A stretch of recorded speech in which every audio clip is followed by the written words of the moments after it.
Hi, Natasha. Welcome, welcome. I thank you for being on time. Can you hear me? Yes, yes. Sorry, I'm checking if I'm on mute.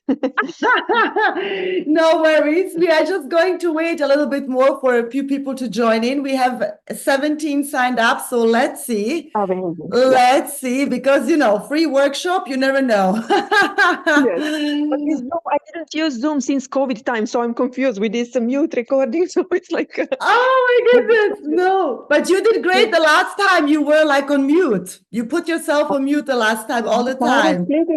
Even I was driving. Then I was trying to connect, then to mute, unmute, to switch off video. So it was, but okay. I I have peace know, of I mind. know, I know how this feels. So I'm glad you figured it out and how it works. Hello, everybody. Welcome, welcome. Nice to see some faces that I know and some new ones.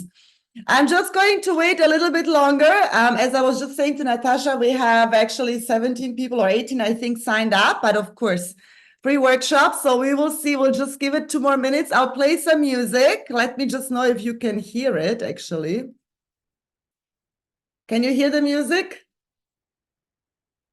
No, not yet. Wait. Take some time because he's just talking. Wait, wait. I You can hear see you it? dancing, but music, Yeah. no. Can anyone hear the music or just see me dancing?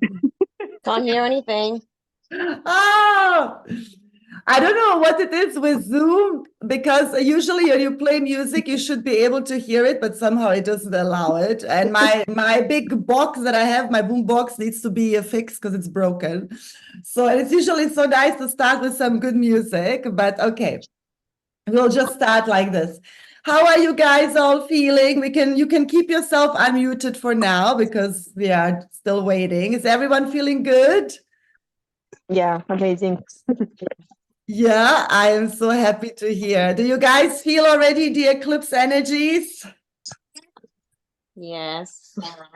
Yes, I couldn't sleep last night, neither did my 5-year-old daughter. We just stand up all night. Oh my God. Yeah, there is a lot of Pisces Neptune activity actually right now. And with Neptune, he's the master of the dreams. So we can actually either have sleep issues or we feel tired. We feel very tired, even like we sleep well, all of these things, but somehow we just can feel very tired with all these energies. So try as much as you can really to ground yourself. It's very, very important. Yeah, sleep issues. I had sleep issues last month. I somehow always get the energies before most of the people that I know. And it was terrible. It was terrible. Like I would literally be up at 4 a.m. and I couldn't sleep until 7. And then I would fall dead asleep, but I have to wake up again at 8 because I have sessions or meetings. It was a nightmare. I was walking like a zombie. And I was literally taking melatonin for 4 nights. So Yeah, maybe I try started it. taking too. Yes, take natural melatonin, so not this pharmacy stuff, and try to also use some oils before you go to bed. But with these energies, they're just super, super strong. So sometimes we can't do much about it. We need to ride it. Yeah. Hi, Nawaf. Nice to see you again. It's so nice. I love seeing men. I don't know because obviously my content relates a lot to women. However, I work a lot with men and couples. But whenever I do like a free webinar, it's usually women showing up. I don't know. I think maybe I'm not addressing men enough. Maybe I need to do like a separate webinar for men only. But sexual energy got nothing to do with gender. It relates to both of us, right? So, but it just shows that people still don't understand what sexual energy really is. I see it all the time. Of course, when we speak to one another, we are here because we know that it's something bigger. But if you, let's say, speak to a regular person who has no clue, they just think of sex and that's it. They don't know anything behind that energy. And it's, yeah, sometimes really hard to explain to them that just us talking is sexual energy. And they're looking at me like, you're right. So anyways, we are going to wait. Let me see. It's okay. You know what? We are going to start already because I'm honoring your time. I'm honoring you guys being here. And everyone else who is going to join in, they will then join in the middle, but I'm not going to repeat it. So just a little housekeeping before I introduce myself. I'm not going to forget it again. We are going to do today around an hour. So last time, usually those mini workshops that I'm doing, they're about an hour, and I'm doing them for a certain intention. Of course, to help you guys also to give you an idea of how I work and how the energies work to help you and support you. But also I want to really know what is the majority of interest in particular of my audience, because I'm promoting this obviously on social media. So the audience that comes in comes through these portals. So I want to know what is it in those topics specifically that calls you guys. Like last week we had the feminine energy alignment for projectors, and there was a huge interest in that, very surprisingly for me, but to a happy surprise. It was really nice. And today we are going to talk sexual energy. Next week I have feminine energy only, like it's feminine embodiment and womb healing. And then the last week in this month, we're going to have couples. So it's going to be a workshop for couples, but of course singles can join as well. It's not related just to couples, but how we can work within our relationship. And today we are going to talk all about sexual energy. So we're going to have it 1 hour. So I'm going to go through different points, the true meaning of sexual energy, how it influences our life. Then, of course, how it is related to the elements, because sexual energy is strongly related to the elements, and how it manifests itself in a higher form or in a lower manifestation.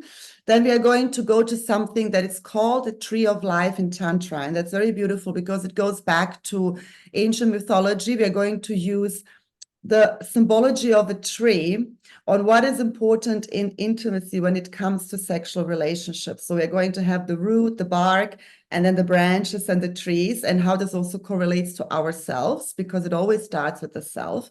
Then we are going to go into sexual energy and intimacy overall, what it means from a mechanical, let's say more scientific point of view, the classical examples, and how it's also linked to anxiety and anger. And that's something that also a lot of people don't understand, that actual sexual energy is linked to those two components as well. And there has even been a study done by this. I have a book that I also will recommend for you, and read a few phrases out of this book because it's amazing. And I simply can't repeat it in the way that the guy wrote it because he's a scientist. Then we are going to go into a few questions related to sexual energy, so you can test for yourself where you are at.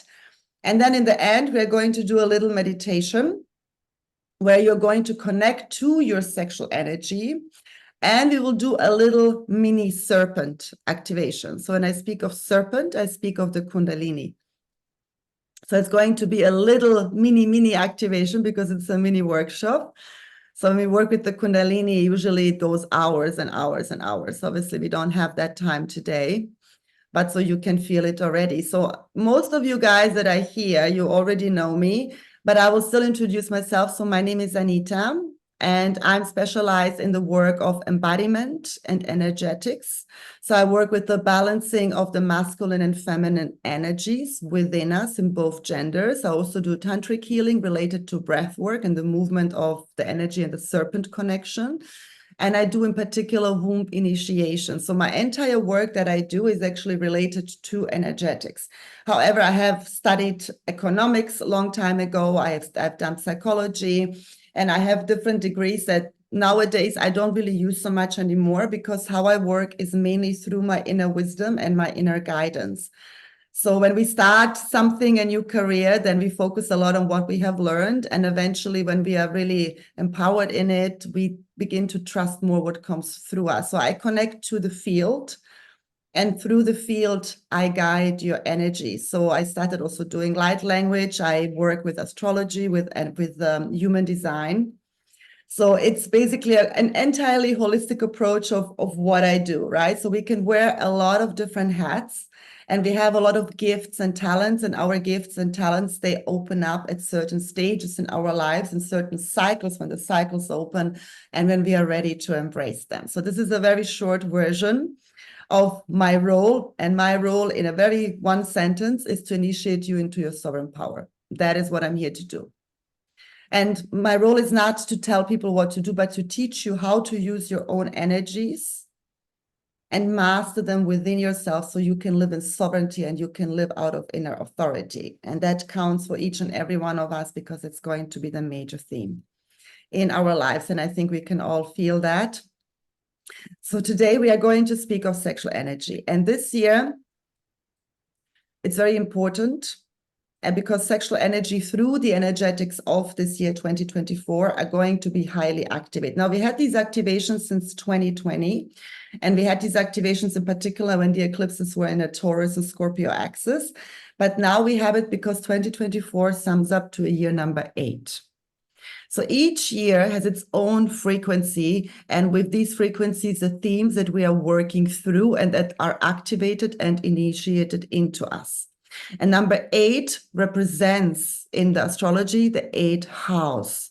So if you don't know astrology, 8th house represents sex, sexual energy, the kundalini, everything related to intimacy, taboo topics, the occult, right? Then it also represents money, power.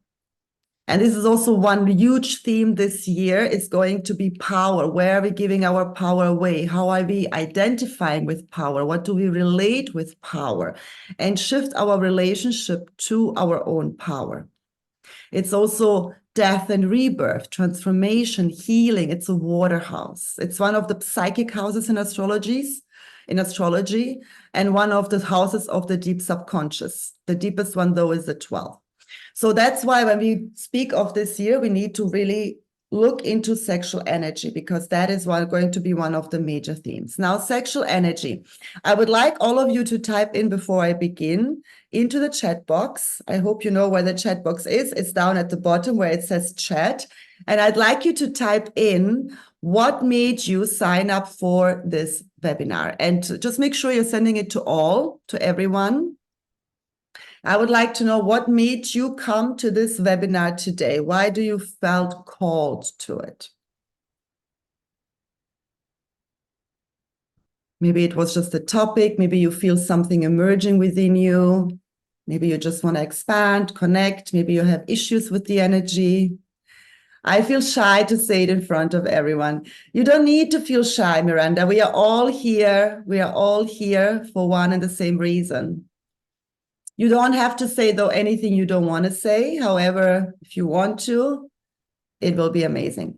One thing I forgot to mention, sexual energy is related to the energy of truth. And so is number 8, it's truth. I've been working with sexual energy in different areas, and I was curious how you approach it because I admire your way of explaining things and guidance. Oh, thank you. To learn how to use and master sexual energy, very good, yes. To learn more about it with openness, I love that. Okay, thank you so much for sharing this. I was just getting initiated to start putting myself out there, and now it's time. That's it. Sexual energy, and I'm going to give you just one headline that you need to remember. Sexual energy is everything. That's the headline. Literally, it's that simple. Yeah, sexual energy, why? Because sexual energy is the energy of creation. So whenever you are creating something, like me creating this webinar, is sexual energy. You sitting here listening to me is you connecting to your sexual energy. Anything we work on, everything we birth, projects, ideas, trips that we plan, anything, childbirth is, of course, the most obvious one, is related to sexual energy. So this means that this energy penetrates each and every area in our life. There is not one area that sexual energy does not penetrate.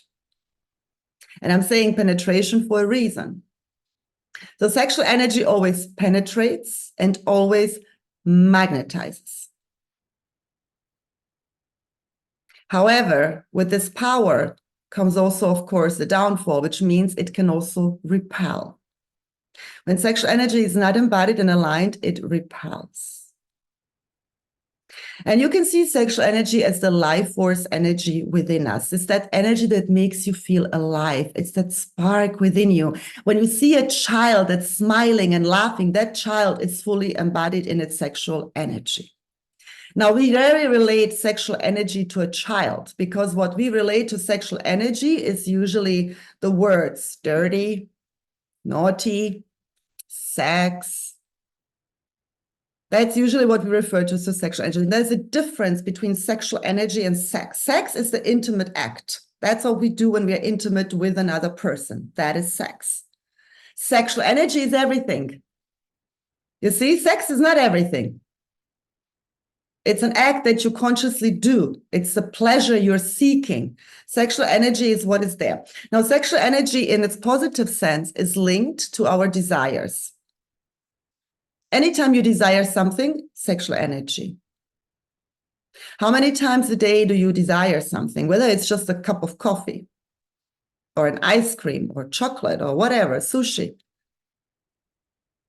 Sexual energy is related to the feeling of aliveness. How many times a day do you feel alive? Do you feel excited about something that sparks? Oops. Sexual energy is related, again, creation. How many times a day do you create something? Even if you create a meal, if you cook, that's already creation. You're preparing a meal, you're creating a dish.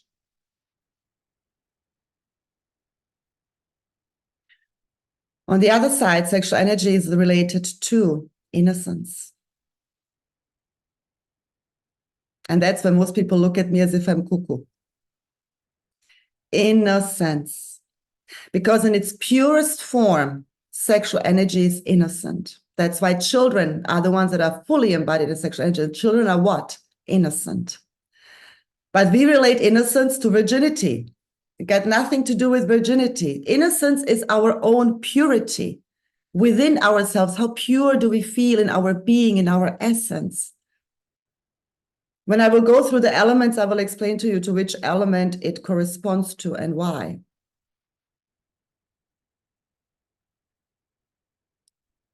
So these are, let's say, 4 examples of sexual energy and its power. Also, truth, 5th. You will notice that people who are really honest, the ones who are the most honest, the ones who are the most authentic, are the ones that are actually the most connected to their sexual energy. That have a healthy relationship to their sexual energy. We all have sexual energy, right? It's just how connected and embodied you are in it that makes a difference. Truth. Sexual energy vibrates on the frequency of truth because why? It's divinity. It's divine. Now, how many correspond sexual energy to divinity? And I want to make the reason why I'm asking questions is because I want to make this interactive so that you guys also use the words that I'm using and saying and think, feel. I'd like you to feel more than you think. Divinity. I want you to envision for 1 second when you have an orgasm, just for 1 second. What happens in an orgasm is the prefrontal cortex shuts down. We are not thinking clearly. We're not in charge of our mechanical emotions in the body. We are like in an exorcist state for a second, right? However we express that. What do you feel when you have the orgasm other now than the pleasure and the release? I'm not referring to that. I'm referring to a more spiritual state. It's these few moments when you're completely out of control. You're not in control whatsoever. And we refer to an orgasm as what? As the bliss. It's a state of bliss. And this is what connects us to the divine. Now, why do you think we all love intimacy so much? Yes, of course, the connection and all of that, but it's that final moment that we are all striving for deep down. And that's because of this connection to the divine. We feel the divinity in our body. Don't we? Now, there are people who have issues with that, and there are people who cannot connect to that. And this is why sexuality is also linked to anxiety, which I will go into later. But those of us who are really like okay with our sexuality, this is it, guys. It's divinity. This is why it's related to innocence. The divine is what we perceive as innocent, as almighty, as powerful, whatever you call it, God, universe, creator, it doesn't matter. We are talking about the source consciousness, the source, the energy, whatever your beliefs are. So those 4 or 5 components, they're big. And there are many more, but to keep it simple, we choose those. Now, there are, of course, whenever there are higher manifestations, and this is sexual energy in its essence. There are many more. There is intimacy with ourselves, the connection, but all of this basically relates to the major points, yeah? Creation, divinity, desires, innocence. Now, on the other side, we have, let's say, what we refer to as more negative components in our lives that are also related to sexual energy, but majority of people do not connect them to sexual energy. A doctor will never correlate it to that energy. He's not trained for that.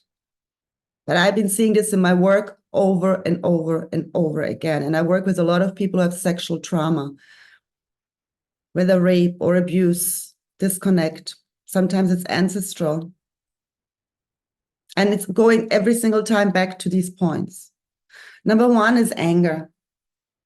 Why? Because anger is connected to what? To our primal instincts. So is desire. It is primal. It's that desire that keeps us alive, that sustains us, that secures our survival. We need to understand that we are a species that is always innately looking for survival. And what is more primal than survival? What is more primal than sexual energy? Sex in itself, if we speak of the act now.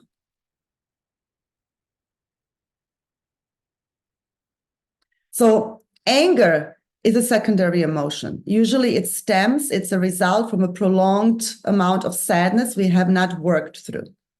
We have suppressed, we have ignored. It comes out in anger. Anger is also the feeling of powerlessness. If sexual energy is power, then the opposite of it, the polar opposite of polarity, is powerlessness. When we are embodied in sexual energy, we feel connected. We feel free. We feel open. We feel confident. We can express ourselves. We are honest. We are not afraid. When we have a distortion in the sexual energy, this is where anger kicks in. Anxiety is the second one. Anxiety kicks in. Bless you, truth. Yeah. How many of you, and you can answer this for yourself or put it in a chat box, feel a lot of anger or anxiety, or have felt it in your life and have never connected to sexual energy? You can also raise your hand for those of you who have the camera on. Or type it in the chat box. Now, what happens when you keep suppressing anger? What happens when you keep suppressing anxiety? Do you feel vital? Do you feel alive? Now, anger can make you feel alive. Anxiety does not make you feel alive. Because when there is anxiety, there is a disconnect. There's a complete disconnect to that trust in your divinity, to that trust in your ability to create. So when we experience tremendous amounts of anger or of anxiety, we need to go to the root, to the sexual energy, and see where is the disconnect. What has happened that the vital life force has been compromised? You will see also the body posture changes. When you're in a state of anxiety, you are like inwards. The shoulders are down. It's like you're trying to protect your body.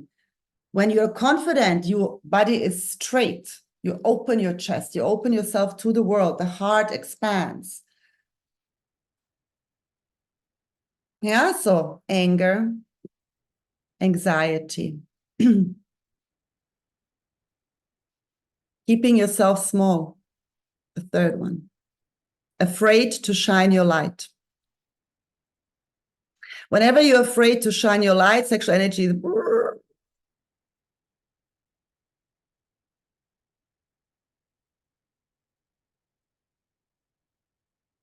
Truth.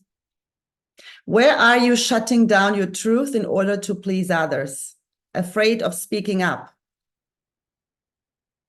Sexual energy compromise. This is very easy. This is how you can trace it back every single time by asking yourself the right questions. Feelings of shame and guilt. Classic. Classic. Now look at our society, and depending, of course, where we are from, where we grew up, the culture and all of that, it will be different for different people. How much shame and guilt is there around sexual energy? There are 3 topics. If you want to shut down the conversations around you or make people really feel uncomfortable. Death, money, sex. These 3 topics.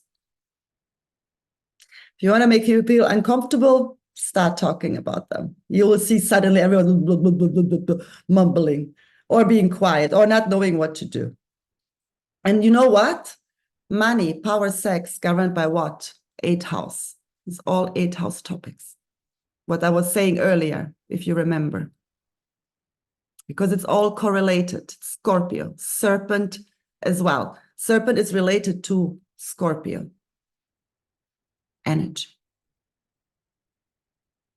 So, where in your life do you feel awkward talking about money? Where are you disconnected to the energy of money? Another one. Now, I'm sure you have not heard this in any sexual energy class. Death. How comfortable or how afraid are you of death? I'm not trying to be morbid here. I'm just real. Yeah. How comfortable are you with the topic death? I mean, it's the end game anyway for all of us. It's not like we can avoid it. Right? It's the same with sex. We are doing it all the time. It's the most natural thing. But let's not talk about it. We can talk about the hand like no tomorrow, but start talking about genitals or other body parts. Ooh, the game changes. Why are we being so awkward about this? We only speak of breasts openly when it's about breast cancer. Why?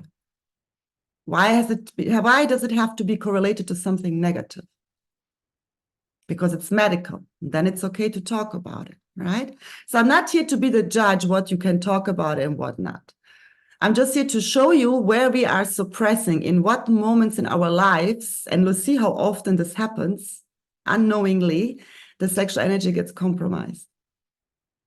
And when you compromise sexual energy, you compromise part of your divinity. Now, it's not even about how you communicate with others, about how you perceive these things within yourself.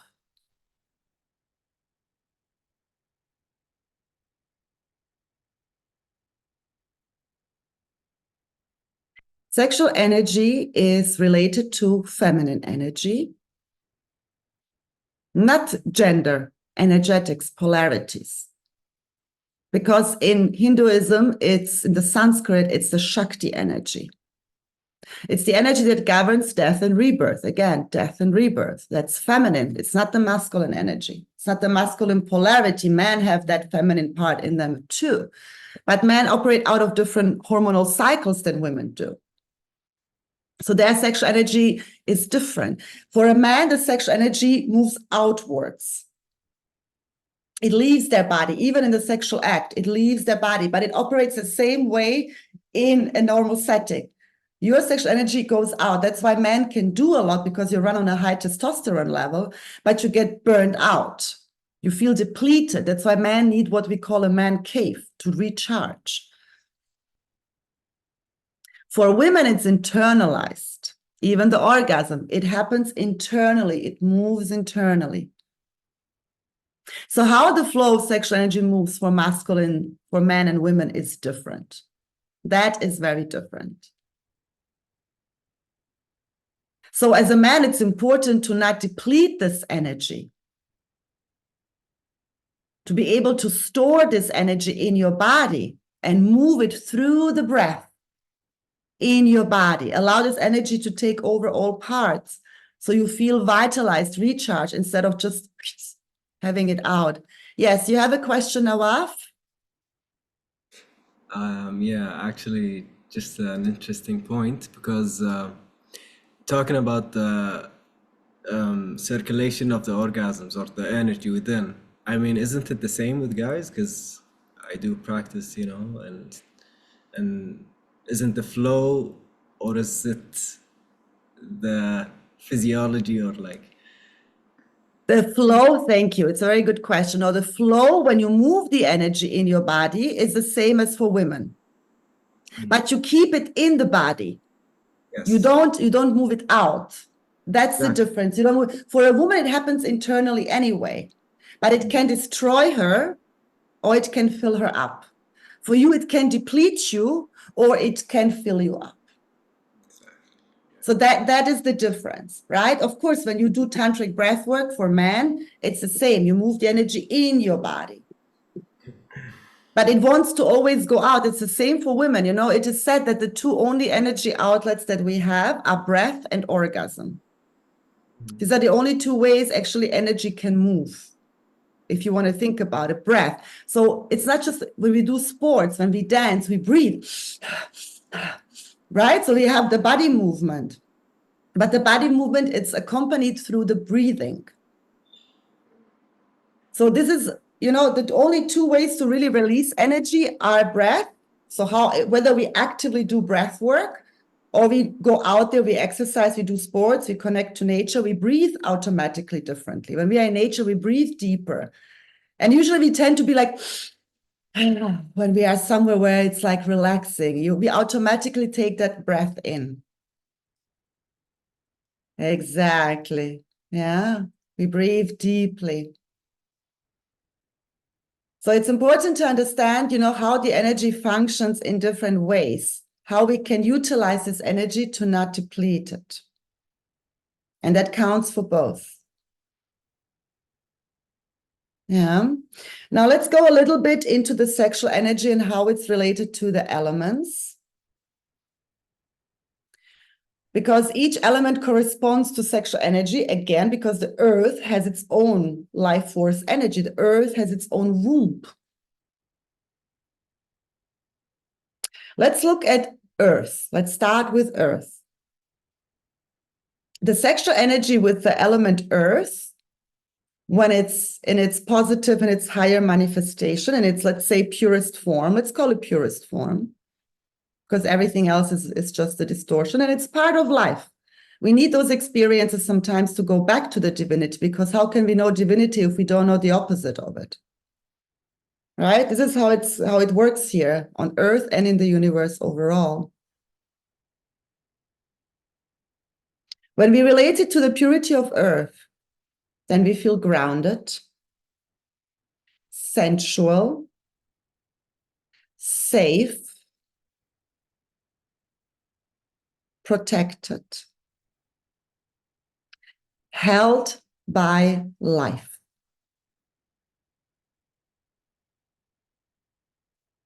So again, grounded, sensual, safe, protected, held by life.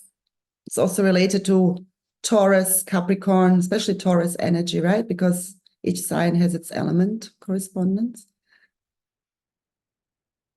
So these are the purest forms in the earth. Now, when you're distorted in that earth, when that is imbalanced, so to speak, you will not feel safe. You will always feel like you have to fight. You have to protect yourself from something. You do not feel stable in the material world because earth represents the material realm. All our primal instincts are related to the material realm, all of them.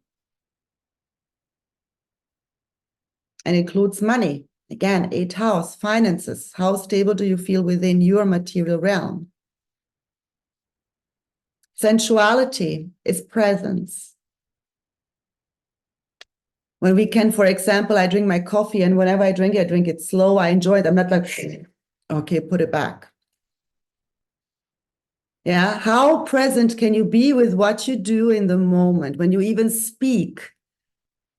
Can you speak slowly and actually enjoy the words that you're saying? As a man, can you slow down and be present, not rush or just be performance driven? As a woman, can you slow down in your body? Can you be present in your body? The feeling of safety relates especially to women because as women, we are by nature subconsciously always scanning our environments. We are always looking for ways to feel safe because our body is way more prone, let's say, to sexual attacks than a man's body is. And this is innate in us. So safety is very important. Where do you not feel safe? In what area do you not feel safe within your own abilities? Yeah, it's not just about outside sources. Protection, how protected do you feel? Within yourself.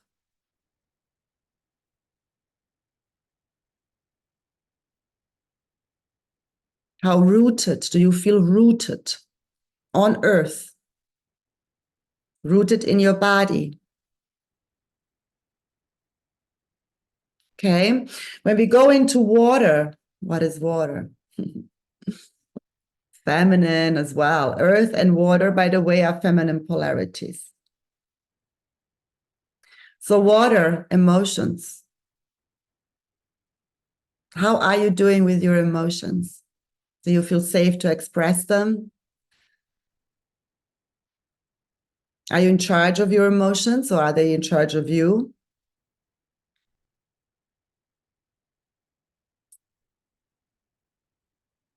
Depth. How deep can you go within yourself? How deep can you dive into your own waters and see what is there and swim and learn to swim, not drown? And that counts, of course, all of what I'm saying counts also for relationships, but it starts with the self. Yeah? And then there is surrender. How much can you allow yourself to surrender to life, to your own life force? Can you surrender to the moment? When you are intimate, can you surrender to the feelings that are coming up, to your desires?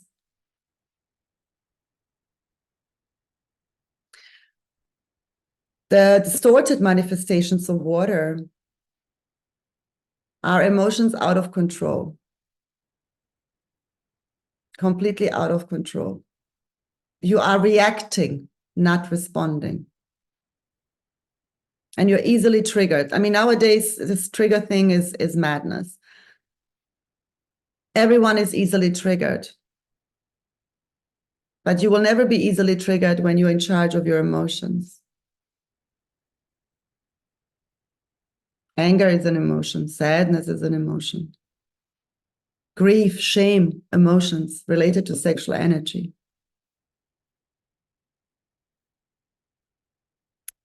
Another one with water is you are shallow. You are afraid of deep intimacy. You don't allow deep intimacy in. You're not feeling safe in the depth of intimacy, of being vulnerable, of opening up, of connecting. Distortion of sexual energy.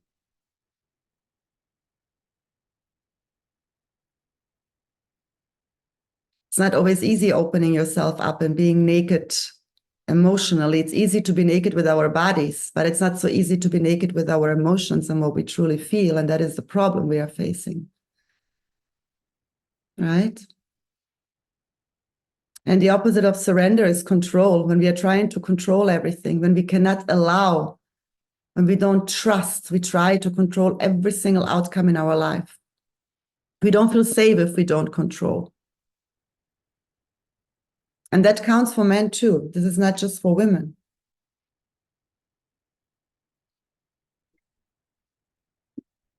Does that make sense so far? Yeah. Okay. Now we are going into air.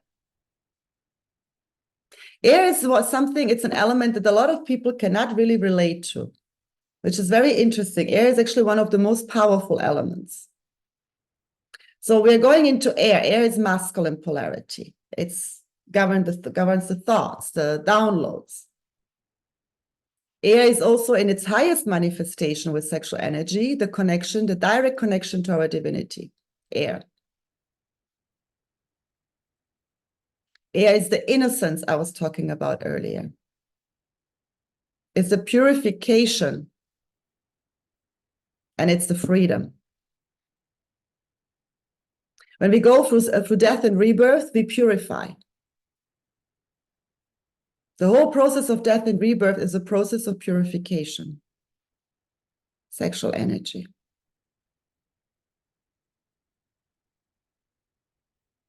So, innocence, purity, freedom, divinity. Now begin to connect that a little bit with sexual energy. Would that have been something you connect with sexual energy? Be honest. You can type it into the chat box or just no, right? It's not something you would have connected, but it is. It is. And what's the one thing everyone wants the most other than love is freedom. We want to be free. So the opposite side of air, when it's not in its purest form, is obviously we feel dirty. Now, this feeling dirty can be related to many aspects in life, not just sexually. We feel we have done a lot of things wrong. We beat ourselves up for stuff. We talk bad to ourselves. We judge ourselves. This takes all away from the innocence. And we judge others. When there is a strong disconnect to air, we are prone to judgment, strong judgment. And if you think about it, our whole justice system is built on guilt. And this is exactly what we do in our private lives. When we judge, what do we do when we judge?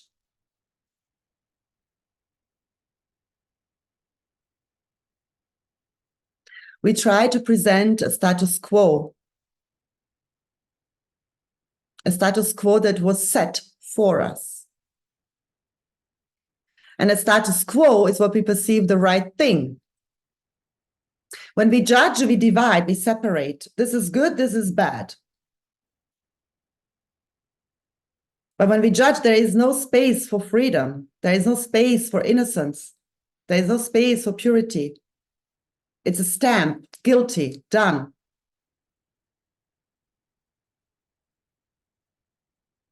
You see how this trickles into every area of life? Into the smallest things we do every single day?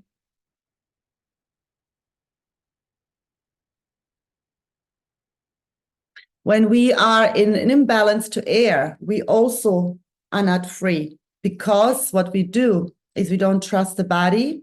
We feel more safe in a mental predisposition, which means we prefer intellectualism to deep emotions. We are afraid of deep emotions. We can't go there. And you'll see this with highly intelligent people. They are super intelligent, but they struggle emotionally. They're not very connected to their emotions. But when we in our nature are feeling ourselves emotional, and we know we are emotional, but we are afraid of the emotions, we go to the mind. We go to that which feels safe, which is logical, which we can justify. So the question again here is, where are you going into mental predisposition out of fear of depth?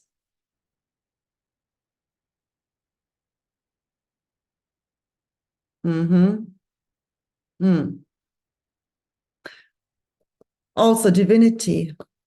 Where are you not trusting your divinity? What part of you feels that it's not divine? What part of you feels that it's not divine?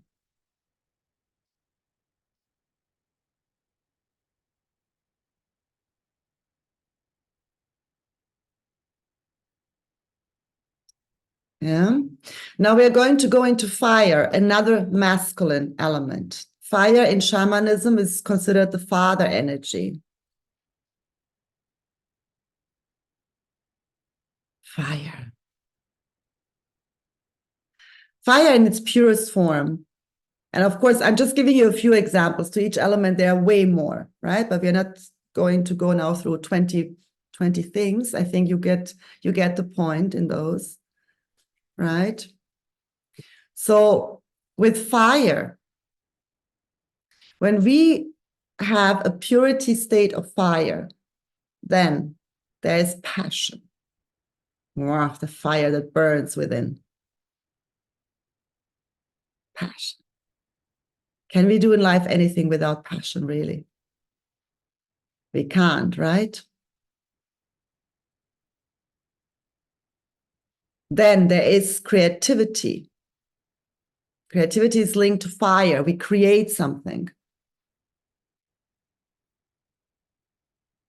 And then we have pleasure.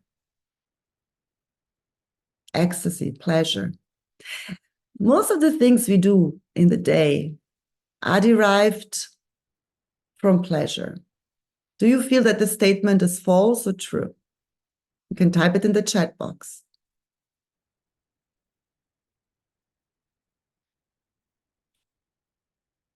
Pleasure. Yeah, exactly. Even if we go with friends to go for drinks, we do it because it gives us pleasure. When we go shopping, we do it because it gives us pleasure. In relationships, why do people cheat? Of course, there's a lot of reasons.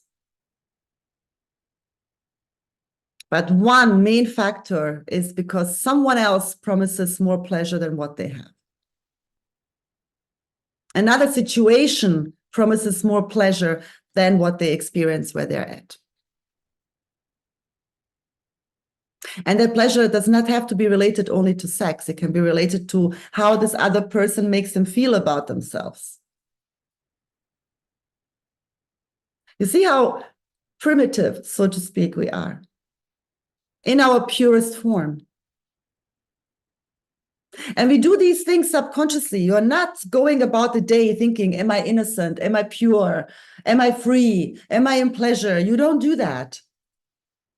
But it's there and it governs so many things of the choices that you make, of the behaviors you exhibit. And it's all sexual energy, all of this: earth, water, air, fire, poof.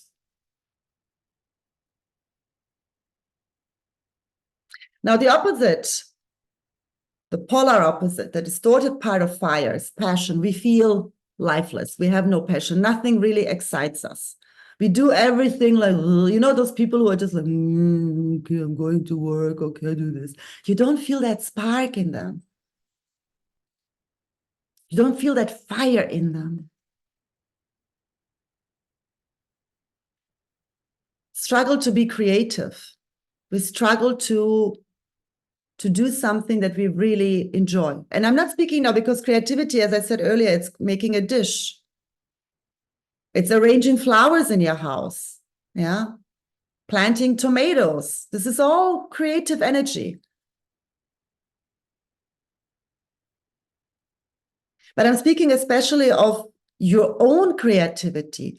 What makes you feel really creative? What do you enjoy doing? I give you an example. For me, for example, it's creating content. I love that, but I do it only when I feel inspired, because if I do it because I feel I have to, the content isn't so great. So I know that I have to do it when I'm getting this inspiration. I feel creative and I'm doing it. Organizing these workshops, talking in front of you guys, it fills me up with life. Dancing, when I dance, oh yeah. Yeah, ooh. Children, my God, my nephews, when I see them, I'm like, yeah, if you have children or if you love children, you will know what I mean. It sparks you with life. And you become creative being with kids. If you struggle with creativity, I strongly urge you to either go and dance, any kind of dance, it doesn't matter. Go somewhere where you move your body. Even if you think you're a terrible dancer, it's not about performing. You're not going on a stage. It's about feeling your energy as you're moving. You know, why are most of the dances evolving around the hip area? Most of them. The Egyptian belly dance, the hula dance, Latino dances, twerk. They're all evolving around the hips. Why? Because this is the seed of our sexual energy. This is the seed of the life force. So once you move that part, everything else starts vibrating and filling you up. And you start to connect. If you don't like dancing, some people don't, you can also do yoga, do stretching poses around the hips, do the frog position around the hips. Try to at least a couple of times per day, do exercises that open your hips, squats, frog position, because this is where we also store the emotions. So when we open the hips, we release them and the flow can come through. Spend time with children. Spend time with children. You will connect to your own inner child. The things I do with my nephews, I forgot about them. Like when I was a kid, and it fills me so up with life. It's unbelievable. You become so creative in drawing, in doing whatever it is. You play with them, you become the child again. This is why I said to you, children are the ones that embody sexual energy the most. We just lose it as we grow up through the conditioning, through the programming. Yeah. That is one of the problems as we grow up. Now we are here to not judge that, because that is an old paradigm and every generation did things their way and every generation had their themes, but we are here now to bring it back. Bring it back, bring it back. Yeah, I'm a hip hop girl. So we are bringing the sexual energy back into our life and into everything we do. Purpose, I forgot to mention purpose. One of the biggest things connected to sexual energy. Yeah, sexual energy in relationships. When we have, for example, too much fire. What happens when we have too much fire? Too much fire basically means that we are not using sexual energy in the way we should. We pile it up and we burst it out whenever we can. Women, when we have an overflow of fire, an imbalance of fire, we tend to burn through the man. So what happens in our romance life is that we get a lot of sexual encounters, but no commitment from the man. We also experience a lot of power struggles with men. Busting heads at work, family, private, doesn't matter. Men, when they have too much fire, they become aggressive.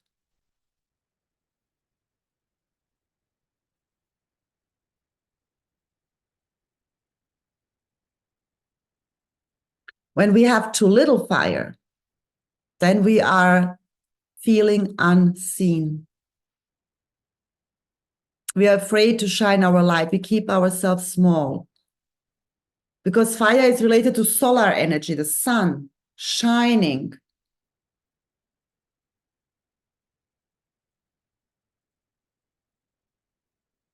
So these are, I'm telling you all of these connections. And Dorota, I know you just joined, but I am recording this. So it will be, for those of you who want the recording, I'll be sending it.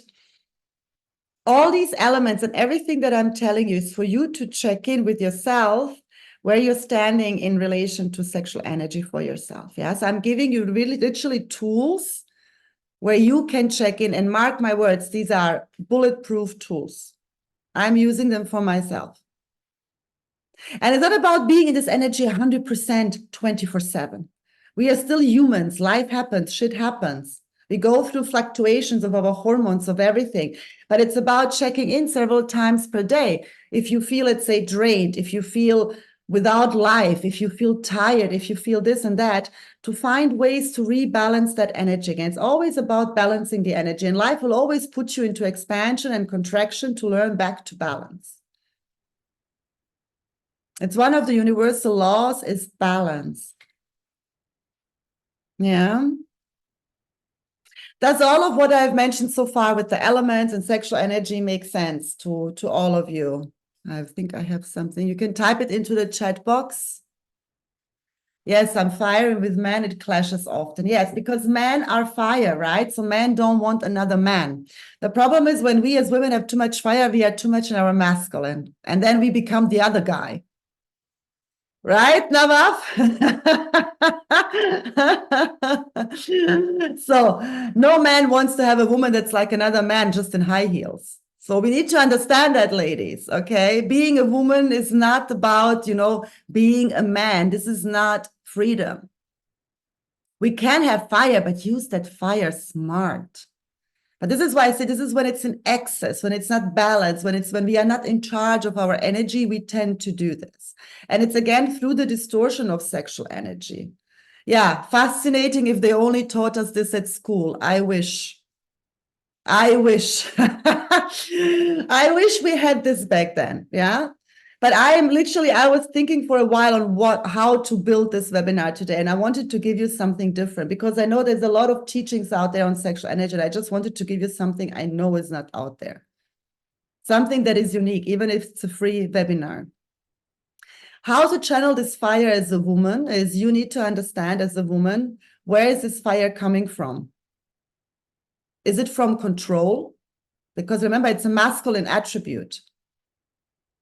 Masculines control naturally. For them, it doesn't exhaust them in the way it exhausts us. Right, Navaf? Just nod. I'm using you as an example because you're the only man here. We as women, we burn out when we are trying to control. It takes us away from our feminine energy completely. Yeah, the beauty of the feminine, control and the fear of being controlled by man. Yes, the fear of being controlled by man. And that comes from ancient times, from the colonization, from the colonization. You know what I mean? I cannot pronounce that word. From the colonized times, where we as women didn't have power. Women had power way back in the days. We do not need to fear man. You need to fear the man in you. And I know this is deep now, but I want you to think about it for a moment. Mark my words when I say that men are in complete respect and admiration and honor of real embodied feminine energy. Why? Because they recognize their own divinity in them through you. It activates the masculines like this. It changes them. And there's a lot of talk of divine feminine and very few embodied divine feminines. And let me tell you this as a woman. Divine feminine doesn't mean you look pretty, you do some massages and meditation and yoga and I don't know what. No, this is real shadow work, guys. You need to be embodied in your dark feminine. That's the Lilith, that's the Kali energy, for the light feminine to come in to enjoy, because the dark feminine needs to clean the shit up. Now, how many women do that? They stay stuck in the dark feminine and they do power struggles with men because they don't feel safe. But whenever we fear man, whenever we fear something, we need to check in what part inside of us is really fearing that. Maybe you have had bad experiences. There's a lot of women, as I said earlier, I work with, they have bad experiences when it comes to sexual trauma. Yeah, this is also where a lot of anxiety comes from. And we need to understand that everything that happens to a certain side of our collective affects all of us. We are all one. So what happens in one part of the world, we are somewhere deep down through the connection affected by it as well.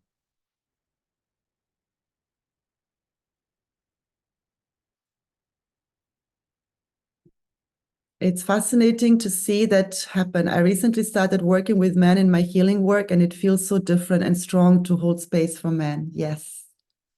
This is what I mean. Exactly that. Men need it more than we ladies. Trust me on that. They need it so much more than we do. Because if I know there is a lot of talk of the patriarchy and how women have been suppressed, and all of that is true, but it started with the man, because strong, powerful men would have never allowed what happened to women. But it was all part of the evolution. It was all part also of the false matrix. You need to understand that. We cannot sit there and think about what happened. We need to begin to change, and we need to begin to not see each other as enemies. We need one another. Men need women, women need men, full stop. And that's the truth. And we need to learn to respect each other again, and to love each other, and to honor each other in our differences and in what unites us. Women are not here, we are not here to be like men. But this is what we have been taught. This is what freedom was. Freedom was to be like men, to act like men, to take sex the way men take sex. The problem is it backfired on us. Men are different than women sexually. Men can have multiple sexual partners and not get emotionally attached to any of them. And that's a fact, because men have what we call the inner dog. There's even a book that was written once about it, how to master your inner dog as a man. It's really true. The song, Who Let the Dogs Out? Yeah, gets a whole different meaning. Yeah. So the beauty and the beast, that's it. Yeah. And every man has that. Now, we women function differently. We are emotional. We can't just have sex and that's it. Unless we really have zero interest in the guy, then we can have that. But any sense of getting emotional with him and we sleep with him, we are done. And if you begin to honor your womb, when you begin to honor your feminine essence, you won't be doing that. I'm not judging if you do this. Hey, we all had our experiences. Nothing wrong with you wanting to explore your body, enjoy with different men, do all of that. But just know that we are wired differently. Right? And this is why I say the divine feminine honors her body. And with that, the masculine honors the body. Men can only do what we women allow them to do. And if they can get sex easily like this everywhere, well, guess what? Yeah, but it took a bit away now from the topic, but I hope it makes sense what I'm saying.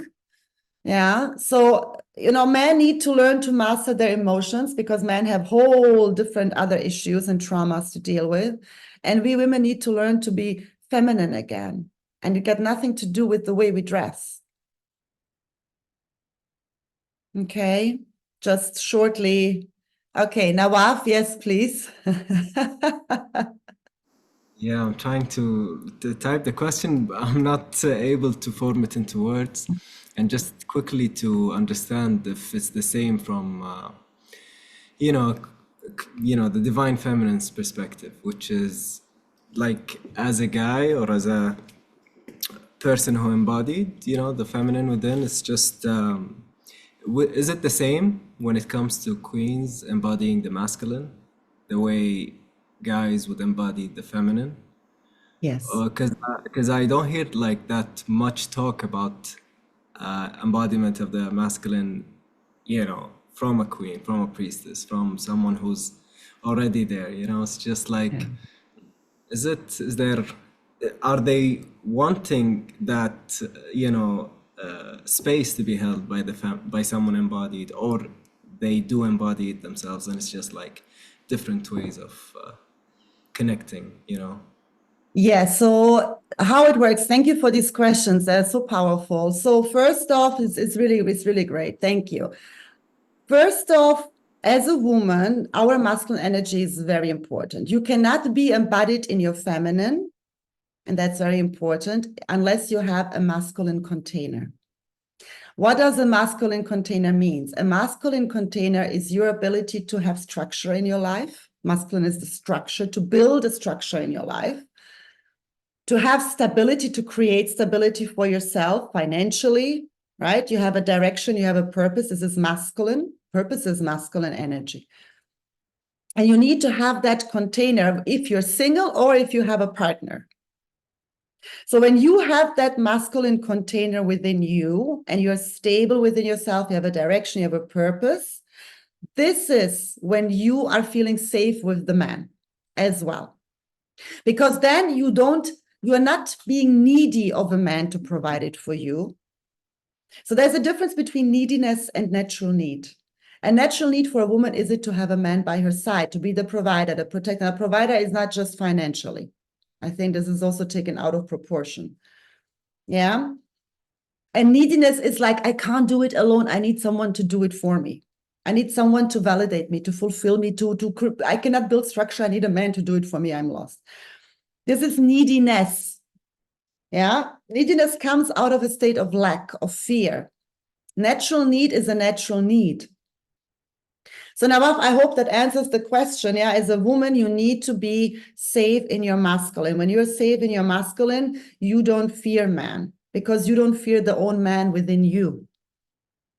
But It's the same with the guys, I guess. Yes. Also, right? Yes. With the Yes. feminine, I don't need, the feminine to fill whatever holes, and it's just then the polarity or wholeness of the union. Yes, yes. For men, it's, your ability to connect with your emotions, to feel safe with your emotions, to feel safe to speak about what you truly feel and to honor that.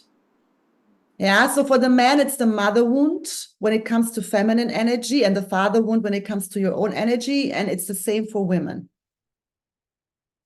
You always have to look back at the relationship with your father and your mother and how, because these are the first role models that defined what energy of feminine and masculine means to you. Yeah, so it's like, we have this relationship within our own polarities. It's like we have a man and woman, so to speak, inside of us, and we need to have them in peace. And if they're fighting, we need to keep them back in balance. Yeah, but being embodied again, sorry. Can you say what are the practices? So to develop more feminine energy is to allow the dark feminine to come in. What is the dark feminine? The dark feminine is all the parts of you have suppressed. Everything you're suppressing, anything, emotions, it can be your desires, it can be, whatever you want in life, your pleasures, whatever you're suppressing. Wherever you're carrying shame and guilt, very important, shame and guilt. What are you feeling guilty about? Even though it's actually nothing to feel guilty about, but you think it makes you a good person to feel guilty about that. Where are you carrying shame? Maybe around your body image, around your own sexuality, around your own ability to create in this life. Where are you feeling shame? It's not always just related to sex and body. Where are you not speaking your truth? Where are you shutting down your truth in order to please others? These are all questions of the dark feminine.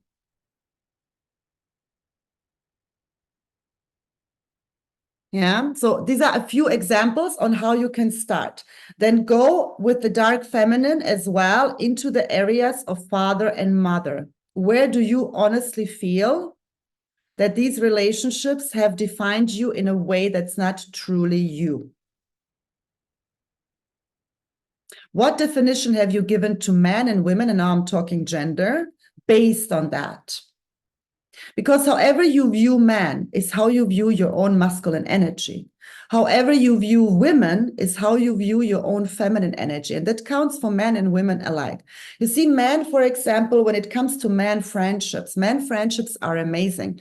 When men don't like each other, they say it in their face. We women, we don't do that. We don't like each other. We book holidays together. We go on lunches and brunches. I mean, what is that? It is much harder for a woman to find a true sister that doesn't feel threatened by her, that doesn't feel in any way jealous or envious by her, than it is for men. And this is also a sister wound we women are carrying from the time of the witch hunts, which is still encoded in our DNA because women were exposing one another in order to survive. So this is I'm giving you like a lot of steps to work with that dark feminine. How do you see women? How do you perceive women? How do you perceive yourself? Are you afraid of powerful women? Or are you seeing yourself as a powerful woman? And what is it? How would you define this power in you? Is it a power based on your bank account? Yes, we need to call on the dark feminine. Hello, hello. Yeah, you all have a phone, bring her up. So, what was I saying now? I got out of it because I was reading that comment. Right? So, going into all of these aspects, because how you see women is how you see yourself. What is the power you're deriving it from? If you derive your power just through sex, as an example, yeah, we need a dark feminine session with me. I'll definitely do that, because trust me, that bitch needs to come out. And I love her. I love her. I freaking love her. Without her, we cannot embody the feminine. Forget about it. It's not possible. Because as I said, she cleans up the space. She cleans up all the wounds, all of the distortions. Phew, phew, phew. And then the feminine comes in, la, la, la, la, la. And then she can enjoy the space because it's clean. She can speak her truth. She can walk confidently in her body. And it's not about looking perfect. I know so many women, especially because I was a professional dancer, they were quite chubby, but man, did they rock the moves. Man, were they confident in their body. I was like, wow. Why? Because dance, just to give you an example, connects you to that divinity. Again, going back to the elements. Anita, just to add there, it's essentially it's shadow work because you're bringing the dark to the light, right? So you're bringing the dark Kali to the light, which is whatever the light version is called. Yeah. What's she called? I don't know in the Sanskrit how she's called, but it would be like Shakti. Oh yes, that's right, Shakti. Yeah, that would be Shakti. Because they have over 2,000 gods, so Yeah, I no. seriously don't know all the name. But it can be Venus, right? It Yeah. can be Aphrodite. So Yeah. all of these goddesses, Goddess Isis. And Goddess Isis is one of the most powerful goddesses, right? Yeah, so you can hold a Anita Shakti ecstatic dance special. I like all these ideas, right? Yeah, but isn't Goddess Isis the I guess the but we used to have Hathor, right? Mother Hathor. Hathor, yeah, Hathor. but they're all the line of the priestesses. Yeah, So they're all like exactly. Mary Magdalene, Hathor, Yeah. Inanna, Goddess Isis, yes. But each of these goddesses, Goddess Isis was known for her power of resurrection. Mm-hmm. What is resurrection? Bring the dead back to life. Which is what she did with Osiris, her twin, right? She found his pieces all over and she brought him back to life with the help of the divine powers. So in all the mythologies and all those archetypes, you see the goddesses having their dark sides and their light sides. And we embody all of this. It's just that we don't trust this. We don't trust this power.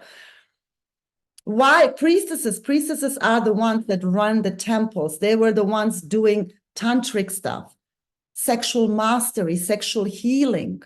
It's always related to sexual energy. You cannot have a priestess, a goddess without sexual energy, full stop. But no one teaches you what it's all connected to. This is why I am doing this right now. And this is, as I said, a mini workshop. So can you imagine how much is actually there? Trying to keep it short, but I'm so happy you guys are having questions. So I love that. Yeah, so this is the baseline. Again, Dorota, to go to your question. So shadow work, inner work. That's it. That's it. Understanding where this is all coming from is what is going to shapeshift it. You need to go to the root.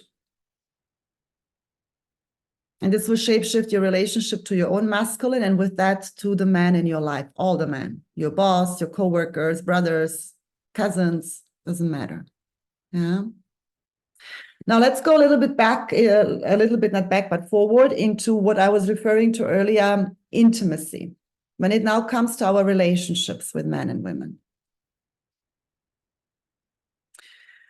There are people who are not, you're welcome.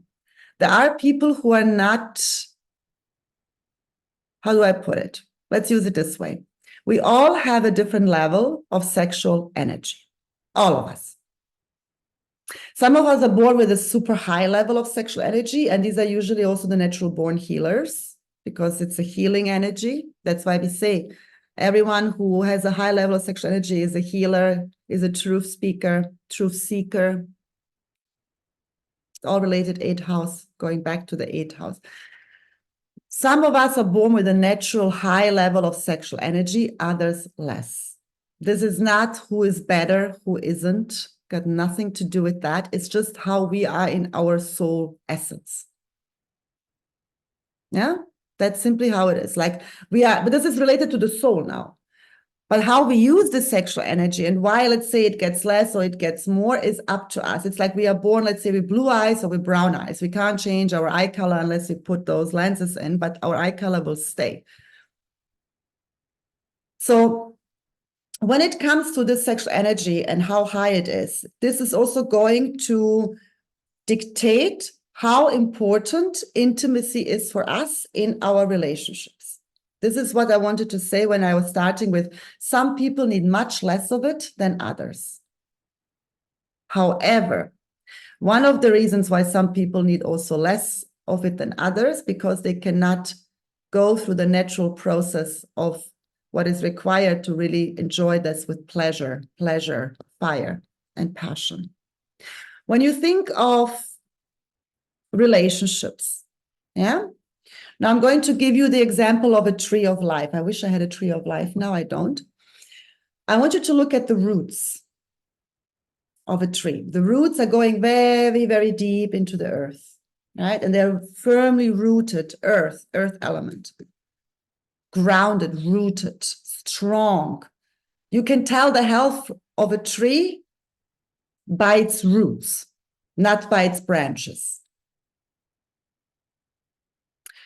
The baseline of every relationship is what we call in the Greek mythology agape. Agape represents self-love, also kindness and respect. Now, kindness and respect are the baseline of every relationship, not just intimate, not just romantic, every relationship. So now my question to you, how much do you love yourself? And I want you to be really real. Because there is a really, and excuse my language, fucked up thing going out there where people tell you, love yourself, you need to love yourself. But then when you love yourself, oh, don't love yourself too much. Oh, no, now it's too much. Oh. What is enough? What is too much? A person that is arrogant does not love themselves. That's the opposite of love because it's trying to compensate insecurities. A person that truly loves themselves with kindness and respect. Always starts from the self. Nothing in this world exists without the self. This is why we are all selfish. And we are designed to be selfish because if we aren't, we can't give. Everything starts with the self.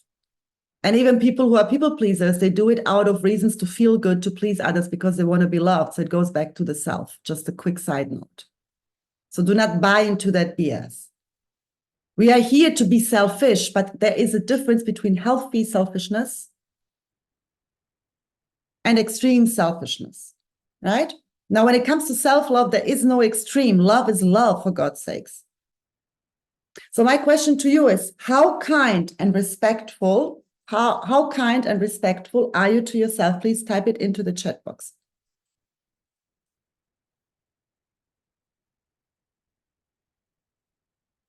How kind and respectful are you to yourself?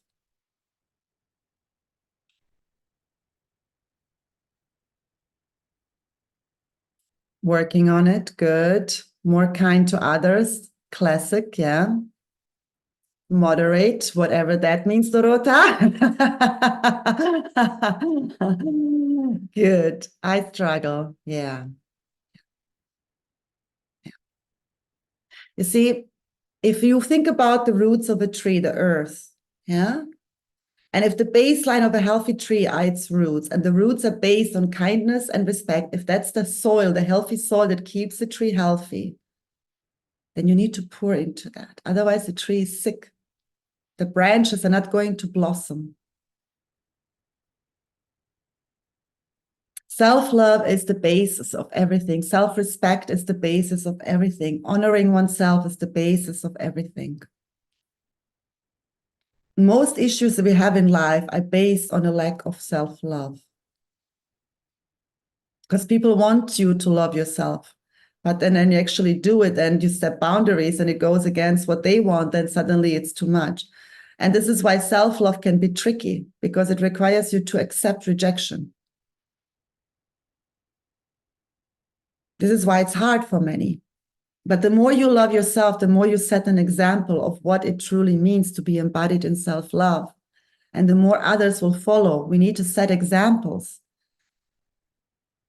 Yeah, so this is the root. Then we go to the bark. I think it's called bark, right? The tree thingy. The bark is what we call philia. And philia is safety and trust. It's, so to speak, your best friend. Safety and trust. So after we have kindness and respect, we build safety and trust. Now, are you your own best friend?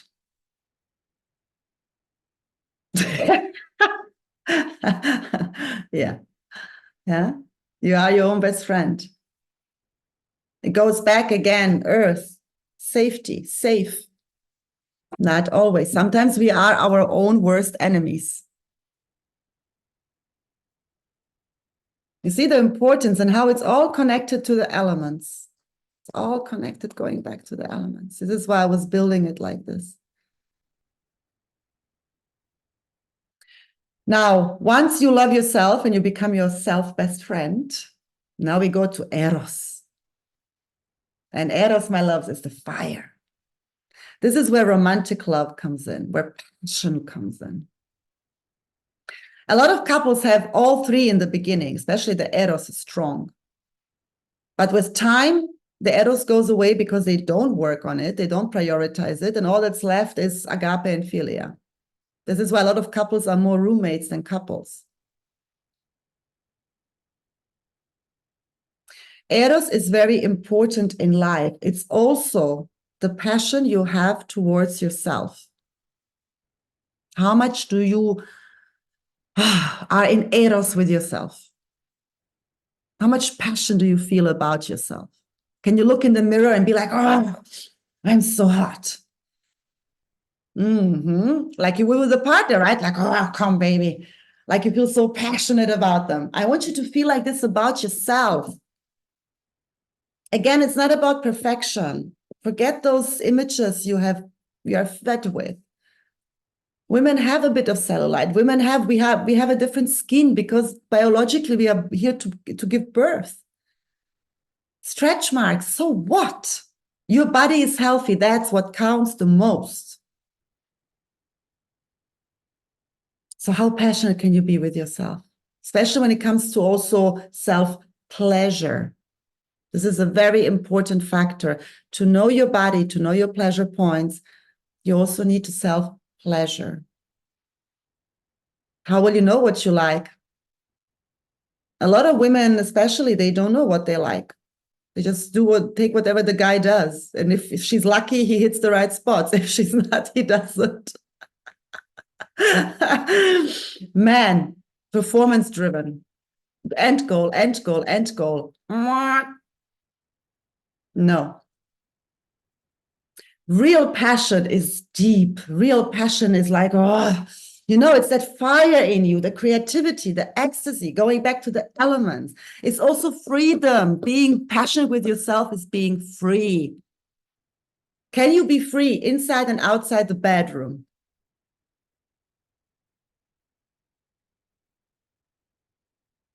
Everyone is looking down or smiling. At least those who have the camera on. I don't know what the rest of you is doing. If you haven't noticed, I love sarcasm. Yeah. No, alcohol. Yeah, alcohol. Alcohol is exactly that. When you work with sexual energy, you're naturally drunk. You're naturally high. This is what we experience in my breath work sessions all the time. I can orgasm, and I'm telling you this right now here, without touching myself. Because I've practiced the contractions, I've practiced and I've mastered my energy. And this is real ecstasy. This is real fire. This is real eros. And this is freedom. This is freedom. So a relationship needs to have all three to be a healthy relationship. Now, again, how this romance and love and how much sex you need in the week will vary, will be different. But as long as you still keep that spark up with your partner, this is what matters in a partnership. This is where sexual energy flourishes. Otherwise, you don't have a partner, you have a friend. That's what I always, and one of the biggest issues in relationships is sexual rejection. And there is a lot of it. One of my top performing videos on YouTube is about sexual rejection. And so many comments of people who are together for years and married, and the woman rejects the man rejects the woman. Oh, Lord, have mercy. Right? How can this be healthy? And that's because people stay together for agape and philia. They feel safe, they know what's there, and they stay there. They don't prioritize passion. Now, you cannot have a relationship just based on passion. We know that, right? This is also not going to last. So you need to have the roots and the bark. It goes back almost similar to the Maslow's pyramid. If anyone knows the Maslow's pyramid, the baseline, the shelter, the safety, the home needs to be met, the food, before we can go all the way up the pyramid. You can't have self-actualization if you're constantly in survival mode. You can't have truly a healthy relationship if you don't have any spark for one another. What connects people in the first place is sexual energy. It's that chemistry, it's that connection, the souls recognizing one another. It's that desire that builds up. Why do we want to be intimate with others? We want to feel alive. Have you ever noticed that sex makes you feel alive? If it's something you really enjoy, that is. Yeah, it makes you feel alive. And that's, again, sexual energy, spark, life force. Okay. Now I want to go a little bit, because we're already way over time. I want to show you what sexual energy in its circle basically represents. When we have the cycle, and that cycle is everywhere in life. We have first the tension. In sexual energy, it's the tension. What is the tension? When you feel, we call it horny. Yeah. When you feel that feeling, that arousal coming up, that's the tension that is built. It has to be. Everything needs to have a tension. If you use a defibrillator to, get someone's heartbeat back, there is a tension.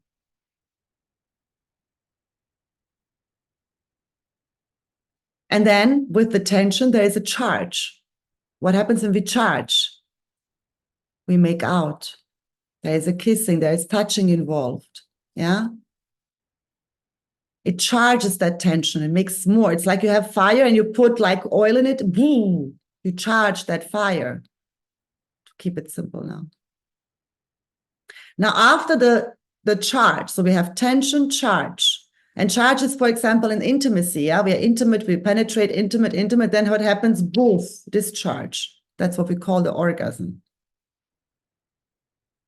And then there is the relaxation process after. And then it goes back again. Tension, charge, discharge, relaxation. And this is with everything in life, by the way. If you have to do a project, there is a tension behind it. There is a deadline behind it. And then there is a charge. You keep working on it. And the deadline comes closer. You need to get more stuff done. And then it's done. Phew, discharge. We are finished finally with this project. Yeah, so it counts in every area in life. It's not just in intimacy. This is what I'm explaining to you. This is the cycle of sexual energy. Always. Always. Now, I want to read to you from this book from Wilhelm Reich. He was, I think, an Austrian scientist. And it's called Sexuality and Anxiety.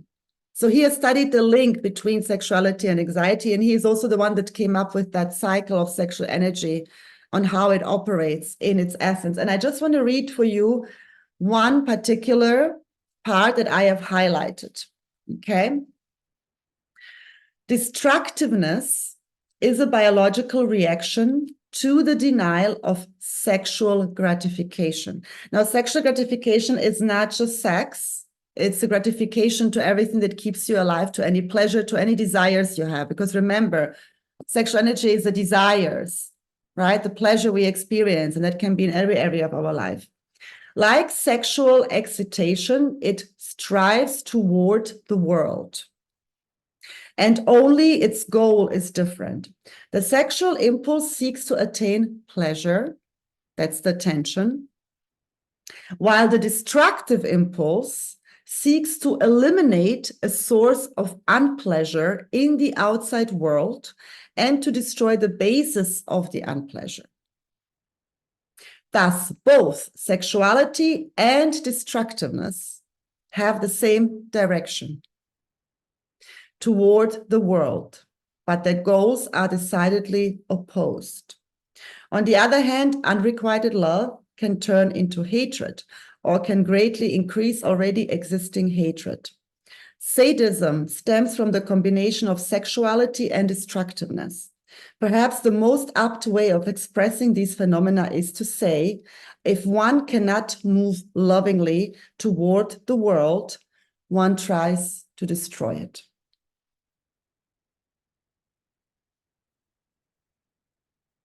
Let that sink in. It's all connected every single time. You cannot escape it. Yeah, it's all the same energy, just expressing itself in different ways. It's like we are all one consciousness, but we express ourselves differently through our perception on how we filter information.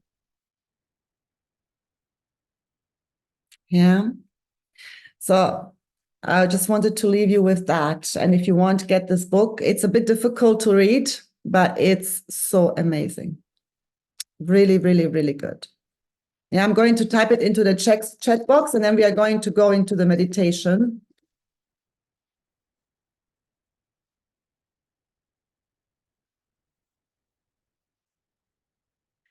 It's a bit longer, the title, but if you search for this, you will find it. All right, shall we go into the little meditation?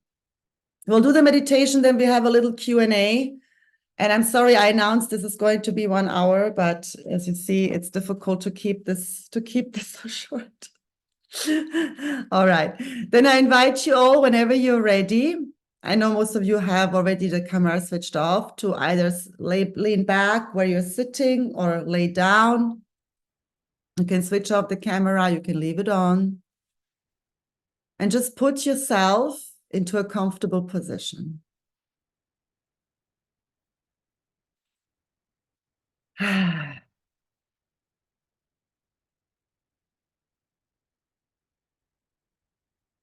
as you're beginning to close your eyes and to feel comfortable, I invite you to begin to deeply breathe into the nose and out through the mouth. Take a deep breath into the nose, and as you breathe in, you expand the belly. And as you exhale out of the mouth, you plug the belly in into the spine. Inhale deeply, expand the belly. Exhale deeply, plug the belly in into the spine. One more time, deep inhale in and exhale.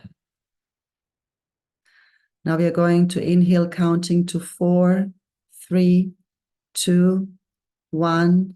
Hold 4, 3, 2, 1. Exhale 4, 3, 2, 1. Inhale 4, 3, 2, 1. Hold 4, 3, 2, 1. Exhale, 4, 3, 2, 1. One more. Inhale, 4, 3, 2, 1. Hold, 4, 3, 2, 1. Exhale, 4, 3, 2, 1. As you're breathing again in your natural rhythm, I invite you to just scan your body, observe your body and how it is feeling at this moment. Notice if the state of your body feels different from when you joined this webinar.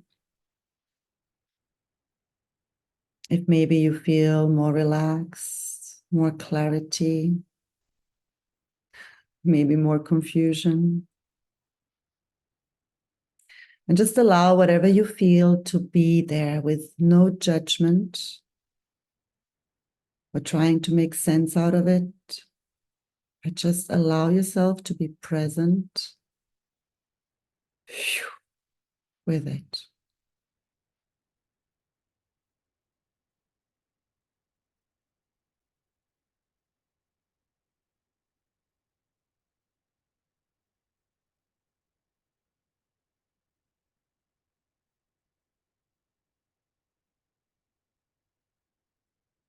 Now I'd like you to bring up the feeling that comes up for you when I say the word sexual energy.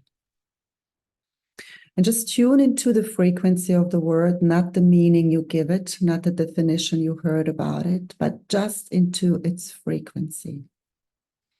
Sexual energy, what is the frequency that comes up for you first? Maybe it's power, maybe it's love, maybe it's divinity, maybe it's shame. Notice what comes up.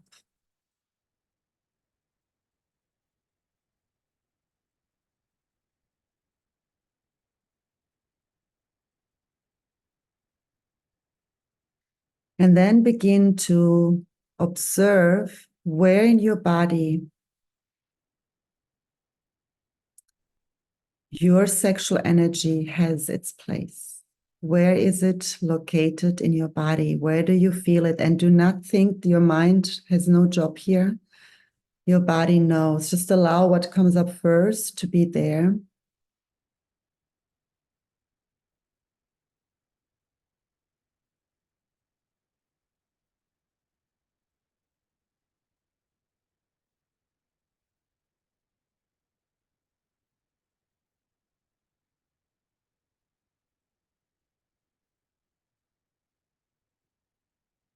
And when you have allocated that spot, I invite you to deeply begin to breathe into that part. And with every inhale, you connect deeper to this energy. And with every exhale, you open this energy, you expand it. With every inhale, you connect deeper to this energy. And with every exhale, you expand it.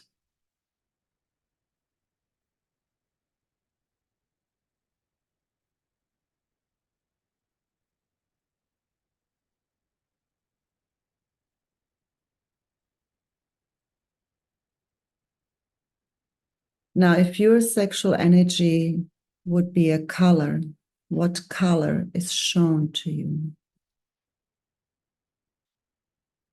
It's usually the one that comes up first. Just allow it to show up.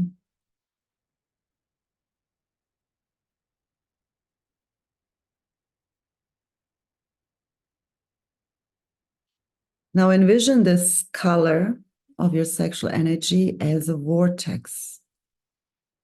A huge vortex, maybe you see it as a ring that vibrates right in front of you.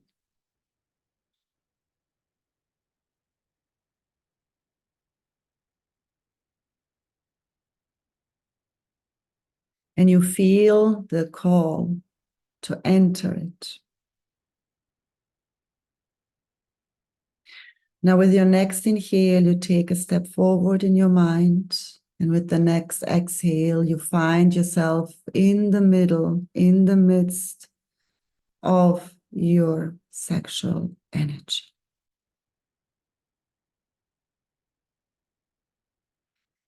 And you begin to notice how in the midst of your sexual energy, there are so many cords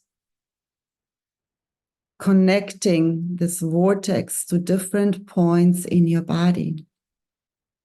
It's almost as if you have cables all over.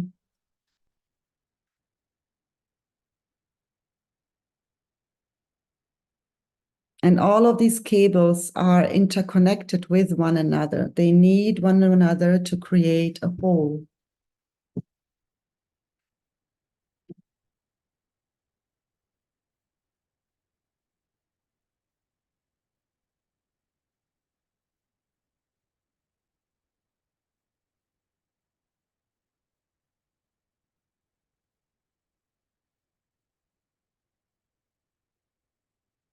Observe if you can feel or see or sense where it's all connected, where it's all moving inwards and outwards, up and down, within your body, outside your body, in your auric field.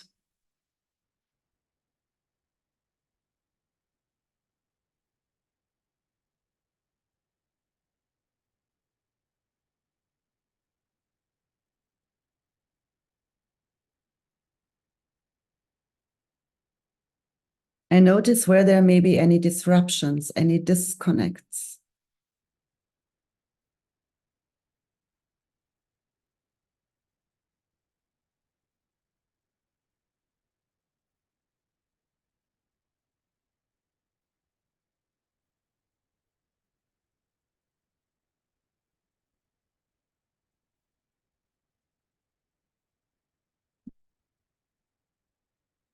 And wherever there are disconnects, I invite you to begin to trust your own energy, to trust this life force within you, and to course correct any distortions that were created within your body and within your field.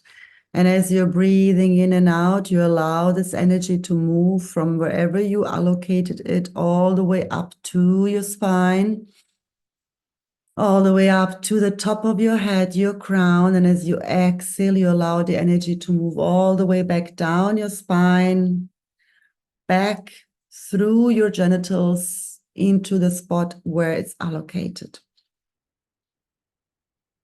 We are creating through this breathing technique a microcosmic orbit that allows the energy to flow through your body undisruptedly.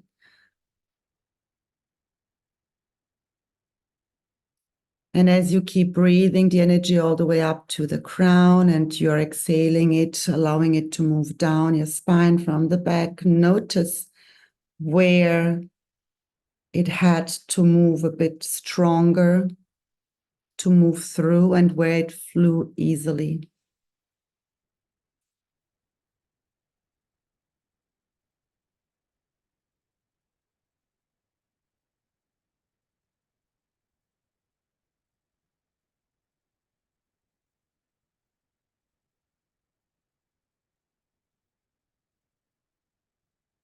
And as you keep breathing in and out through the spine, circulating the energy, you begin to activate all your cellular memory that are contained in you, in your DNA. The cellular memory that asks you to remember the true source that you are.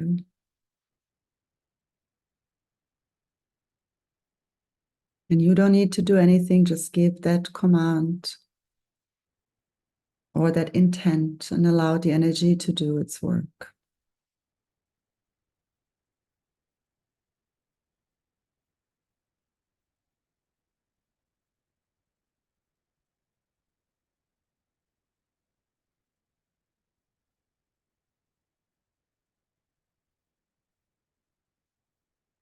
Now, as you keep breathing and moving the energy,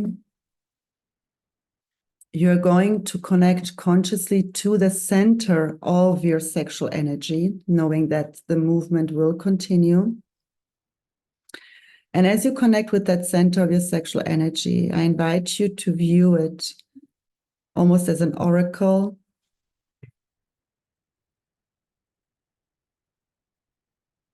And if your sexual energy is an oracle, what image would it show you?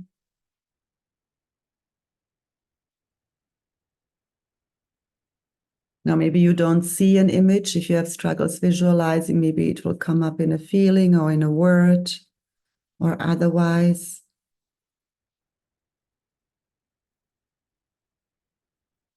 And as you are connecting deeper and as you're seeing your oracle, you're asking this oracle one question.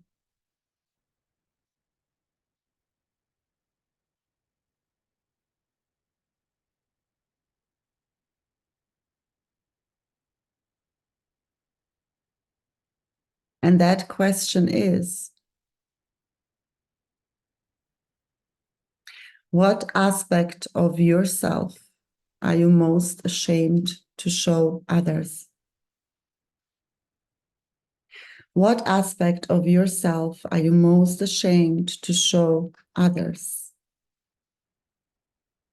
And allow it to come to you in the way it has to.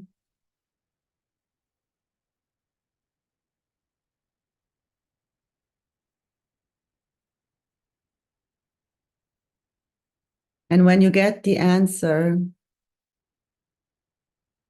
you ask one last time to give you a message, to give you the truth behind this shame. What is the source of this shame, of this aspect of yourself that you're ashamed to show? And maybe it will show you an image related to somebody. Maybe it will show you an image from you at a different time and space. Maybe you will just hear a word or feel something.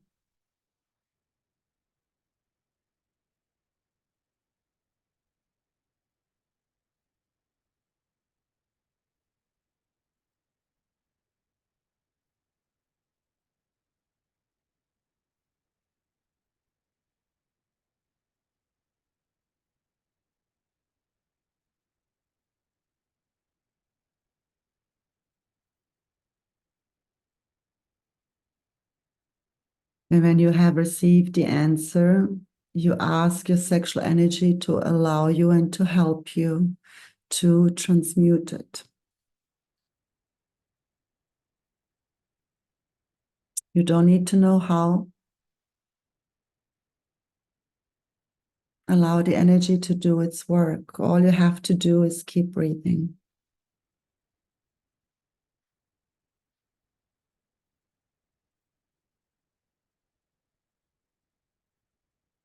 And as you're breathing, you're now going to begin to breathe in through the nose deeply.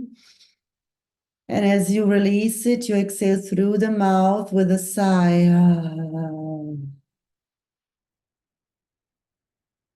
And 2 more times, deep inhale in. Exhale out with a sigh. And 1 more time, deep inhale in. Exhale out with a sigh.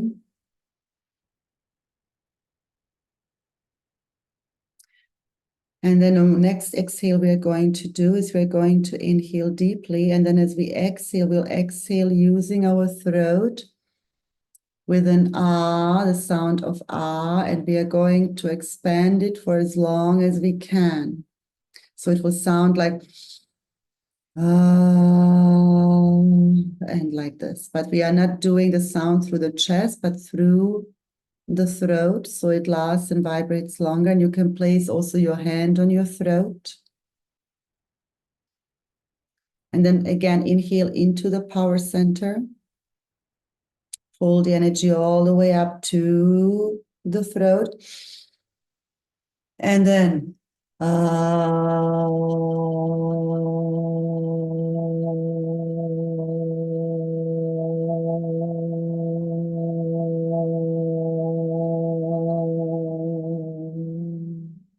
one more inhale.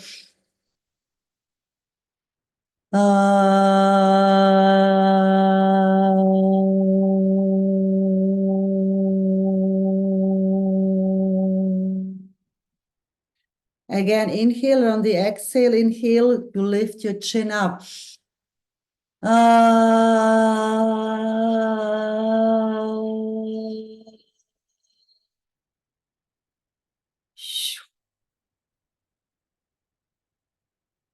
Now just keep breathing normally in and out. Again, just observe the body, how it feels.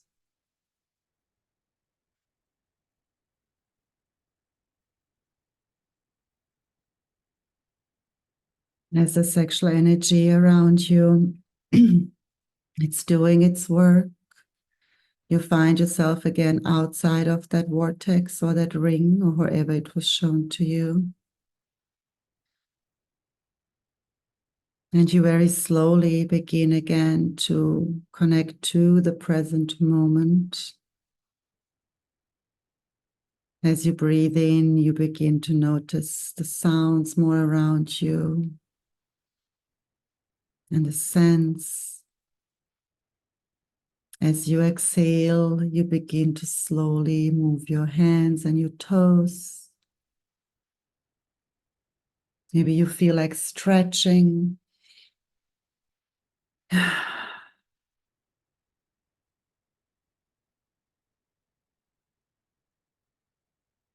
then give yourself a hug, a very, very deep hug. You can also kiss your shoulders, kiss your hands. Smile. And then whenever you feel ready, you take a deep inhale in. And on the exhale, you open your eyes and you come back on the screen.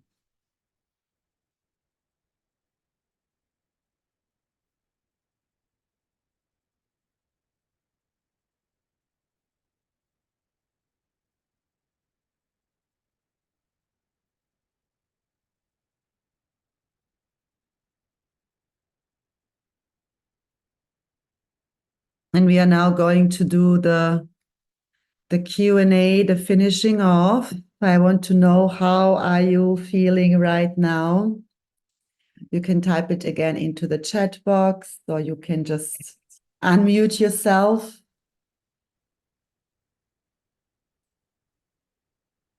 Would anyone like to share?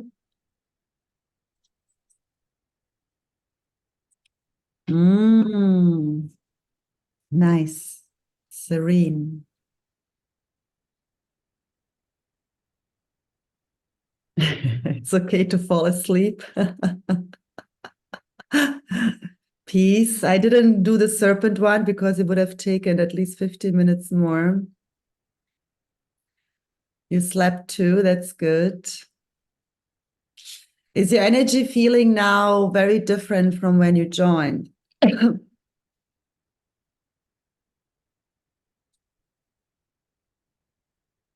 Yeah, power.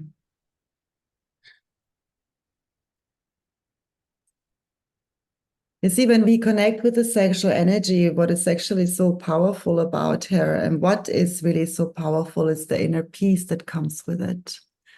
More feminine. The color is blue, beautiful. Was it an indigo blue? It was, it changed color between the indigo and baby blue. It Nice. had a very different texture too. I don't know. I think that's when I fell asleep, because I don't know if you said anything about the texture, but I did feel like a texture. Yes, there is texture. Look, no color, you saw it in red. No color here is bad. This is the color of your sexual energy. So what I would invite you to do is to Google and research the spiritual meaning of these colors. Red is obviously related to the root, right? Blue is the throat, indigo is the third eye, So these are the centers. And also red means, of course, passion and fire, menstruation, right? Blue is again clarity, air. Indigo purple is the most spiritual color there is. That's why I'm wearing it today. It's also a color of the royals. Yeah, so any color you see is your color. And connect to that color. You know, whatever we were doing today is helping you, but then, you know, the work starts afterwards. The work starts afterwards to see, okay, what came up? What does this color mean? What does this color want to tell me? Right? Every Kundalini, every energy field has its own color. And all the colors will be different. Yes, Nawaf? Yeah, funny that mine today was different. And I wanted to ask you if the color would change based on your relationship and maturity with the energy. Because in the past, like my color, whenever I connected or like my muse came up or I'm in my juices, it was always pink, like the sensual, pinky dripping, feminine, color. Today it was just crystalline, turquoise, blue with a little, greenish, like the crystalline DNA. It's just like it was just different. Yeah. And it's peaceful because I was already in peace all day today, and just like it was the icing on the cake. I didn't want it to end. You're so sweet. Yes, it's very normal that it changes. Just like your aura also changes. I mean, of course, we have like a foundational aura, but then also the aura changes. It can change also in the tonality. Sometimes you can, let's say, have a dark red, and it can become a pink. Or you can have a super like light green, then it can become very dark green. So it changes on also our moods, but also on the inner work we are doing. It's not always going to stay the same. I think it's because my throat, like even since last time, not last time, I mean the whole last year, it's just the sacral and throat are just, coming. Yeah, because they are connected. The sacral and the throat are one. Yeah, this is why it's related to truth, speaking your truth. Yeah. That's hitting you up. Yeah. So, I'm not talking nonsense here. Yeah. So all of this stuff is really, I mean, this is why I wanted to make this very practical for you and not just talk here about, philosophy and all these beautiful things, but to make it really practical and how it shows up in your life. Yeah. Do you have any more questions to anything we've discussed today?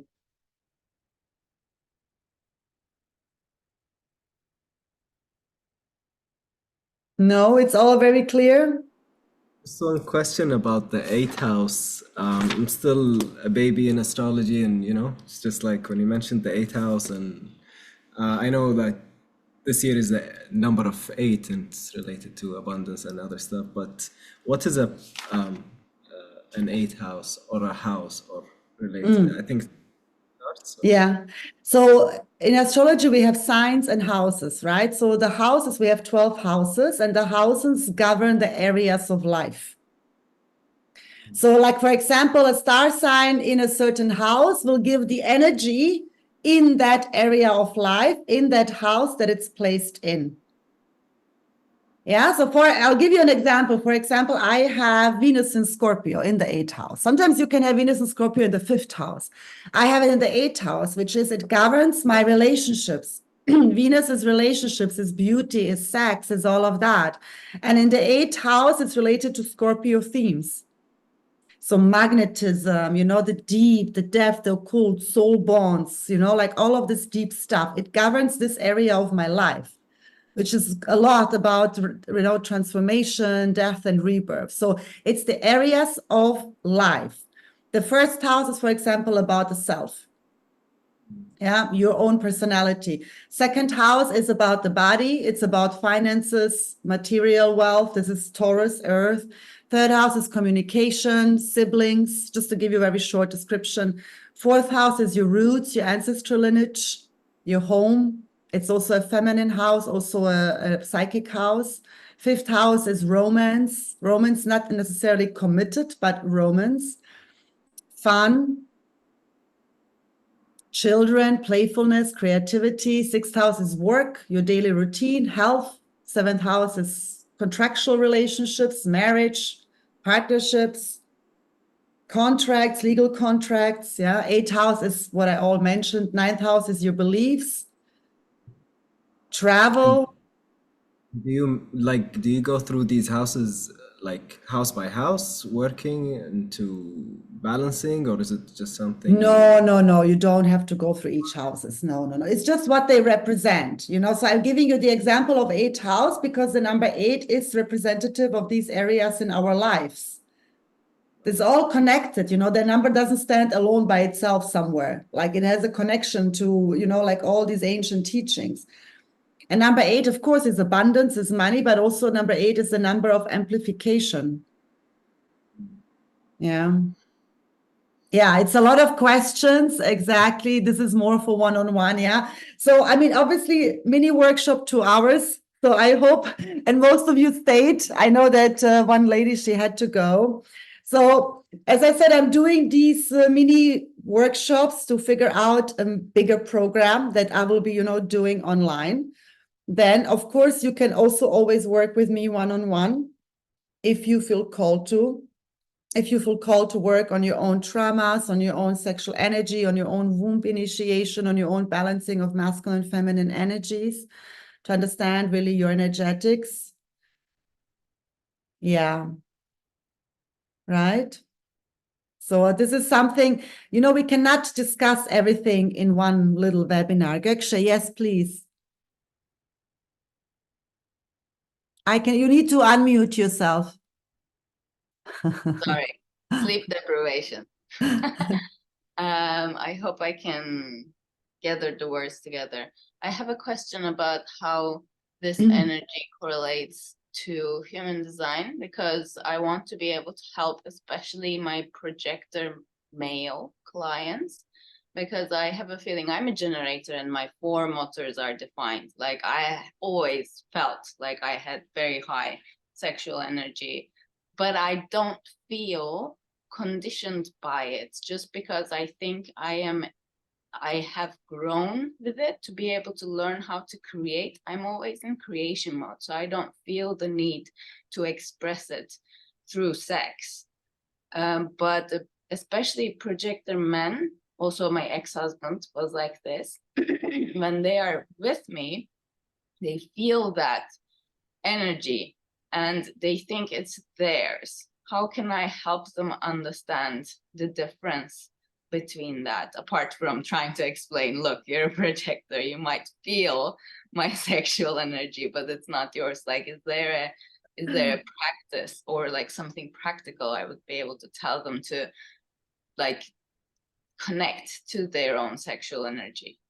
Yeah, I wish you would have joined my last week's webinar on projectors. So yes, because projectors, we do not have a defined sacral. So manifestors, projectors, and reflectors do not have a defined sacral. You guys do. This is what makes us so-called non-energy types. But of course, we have sexual energy. It's just a center where we can get easily conditioned. Right? So when projectors are in the presence of generators and manifesting generators, we feed off that sexual energy of yours, of that defined sacral, and it boosts us. And then when we are away from you guys, we can feel depleted. Now, for a projector, it is very, very important, more important than for any other type, to decondition, meaning to understand what is his and what isn't. So he needs to basically trace back his energy, understand where does he feel his energy in his body? Where is the power of the energy in his body? Go to that energy and then see how he is in relation to that energy. And the energy, what does this energy do for him? Where does he feel this energy? Does he feel connected to it? When is it the strongest? When is it the weakest? When is it depleted?